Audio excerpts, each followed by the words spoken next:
வருஷத்துல 365 நாளும் ஓடா தேய்ற நமக்கு இந்த மே 1ஆம் தேதி லீவ் கிடைக்குதே, அது ஏன்னு என்னைக்காவது யோசிச்சிருக்கோமா? இது சும்மா கிடைச்ச விடுமுறை இல்ல, இதுக்கு பின்னாடி ரத்த சரித்திரமே இருக்கு. ஒரு நாளைக்கு 16 மணி நேரம் மாடு மாதிரி உழைக்க வச்சாங்க, எங்களுக்கு 8 மணி நேரம் வேலை மட்டும் போதும் அப்படின்னு உலகமே திரண்டு போராடினப்போ அது எப்படி ஒரு பயங்கரமான குண்டு வெடிப்புலையும் வன்முறையில முடிச்சது? வாங்க பார்க்கலாம். 1886 மே மாசம் அமெரிக்காவோட சிகாகோ நகரத்துல லட்சக்கணக்கான தொழிலாளர்கள் 8 மணி நேரம் வேலையை கேட்டு அமைதியான முறையில வேலை நிறுத்தம் செய்யறாங்க.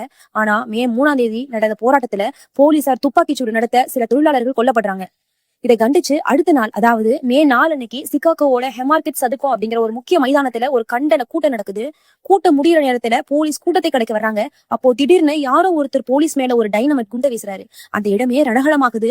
ஆத்திரமடைஞ்ச போலீஸ் கண்மூடித்தனமா சுட 7 போலீசாரும் பல தொழிலாளர்களும் அந்த இடத்திலேயே பலியாகிறாங்க. நூற்றுக்கணக்கானவங்க காயமடைகிறாங்க. இந்த தியாகத்தோட அடையாளமா தான் உலகம் முழுக்க மே தினத்தை உழைப்பாளர்கள் தினமா கொண்டாட ஆரம்பிச்சாங்க.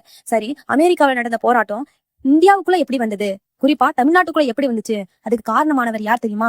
அவர்தான் தென்னிந்தியாவோட முதல் பொது உடைமைவாதி, சிந்தனை சிற்பி மா சிங்காரவேலர். சிகாகோ தொழிலாளர்களோட போராட்டக்குள்ள இந்திய மண்ணில ஒலிக்க வச்ச பெருமை இவரத்தை சாரும். 1923 மே 1ஆம் தேதி, அதாவது இன்னையில இருந்து 100 வருஷத்துக்கு முன்னாடி சென்னை திருவல்லிக்கேணி கடற்கரையில இவர்தான் இந்தியாவோட முதல் மே தின விழாவை கொண்டாடுறாரு. இந்திய வரலாற்றிலேயே முதன்முதலா தொழிலாளர்களோட அடையாளமான செங்கொடி ஏத்தனது இவர்தான். அதே நாள்லதான் இந்துஸ்தான் தொழிலாளர்கள் விவசாய கட்சியை தொடங்கினாரு. தொழிலாளர்களோட வலிமைக்காக தொழிலாளிங்கிற பத்திரிகை நடத்தி ரயில்வே ஆலை தொழிலாளர்களை ஒன்று திரட்டி பல போராட்டங்களை முன்னெடுத்தாரு. அது மட்டுமல்ல, 1925 நடந்த இந்திய கம்யூனிஸ்ட் கட்சியோட முதல் மாநாட்டு தலைமை தாங்கினதும் நம்ம ஊர் சிங்காரவேலன் தான். இன்னைக்கு நாம அனுபவிக்கிற இந்த 8 மணி நேர வேலை உரிமையும் மே தின விடுமுறையும் சும்மா கிடைக்கல.